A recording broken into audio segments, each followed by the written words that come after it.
Hi, my name is Jim Searing, the company called Management Solutions, and I'm here to talk about a basic income statement or profit and loss statement.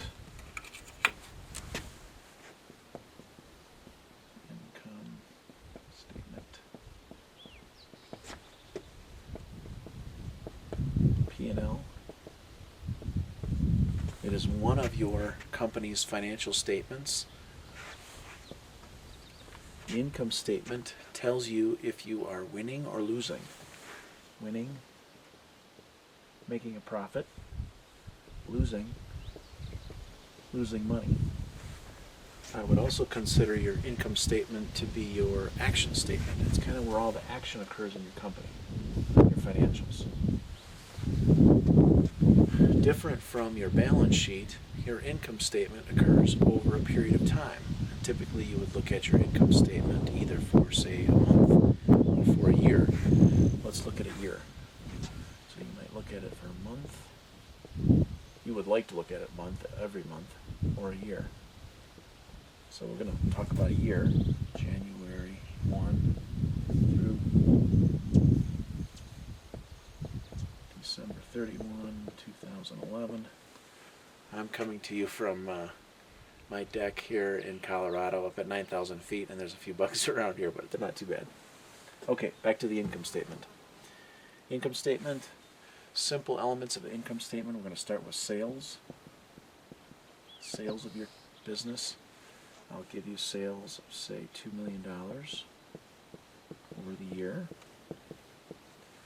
Important concept that sometimes is overlooked is, when does a sale actually occur? When do you record a sale on your books? Remember back from my first business I started, I had trouble with that because I did take down payments.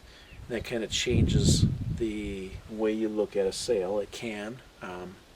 I would tell you the preferable way for a small business to record their sales is after the work has been performed. Let your accounting software, QuickBooks, record the sale. When you finish the work, you create an invoice. That's when a sale occurs. That's the easiest way anyway. The first element is sales. Next element, you're going to take less your cost of goods sold.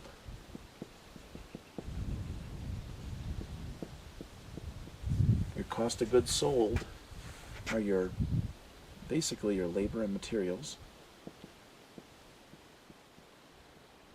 needed to perform these sales. You would also consider these costs to be your variable costs. Variable. When you sell a job, you deliver it, and there's costs that happen. I'll give you, say, 1.4 million here.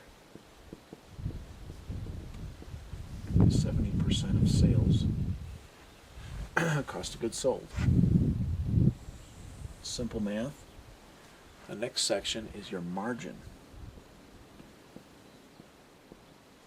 You're going to take your sales less your cost of goods sold to come up with your margin.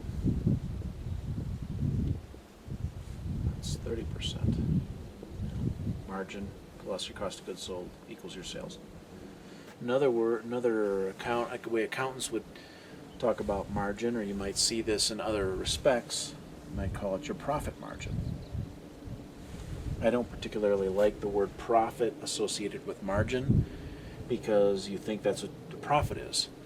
And for a small business person, that's not a good way to look at it, because we're not done yet. We're not done with our expenses yet. Next section in our income statement is going to be our operating expenses.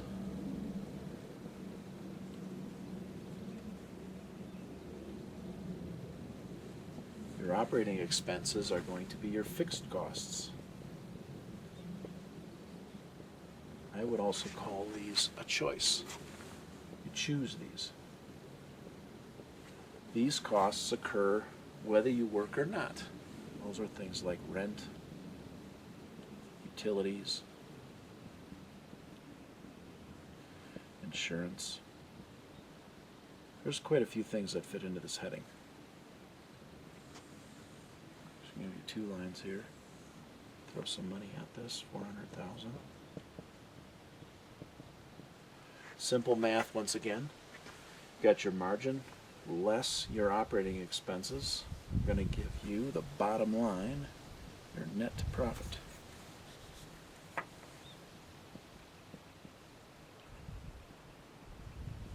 Simple math, margin less operating expenses.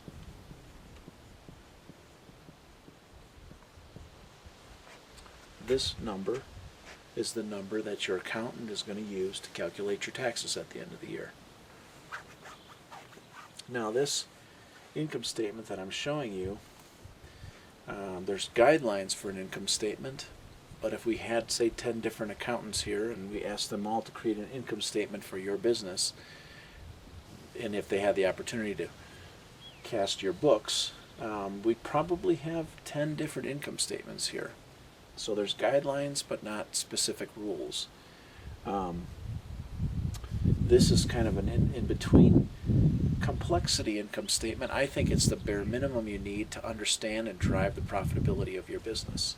There's a more simplistic income statement you could use, and there's ones that are more complicated that have more headings down here. But this is the basic building block that you need to be able to understand your financials and understand how to drive the profitability, which we're going to talk about in other videos. The most important number on this board, well, you would think is this net profit number. Obviously, that's what you're going to be taxes on. That's what you're making. But the really important number is this margin percent. How much margin are you making on each sale? Very, very important number. We'll talk more about it. That's the basics of an income statement. Thank you.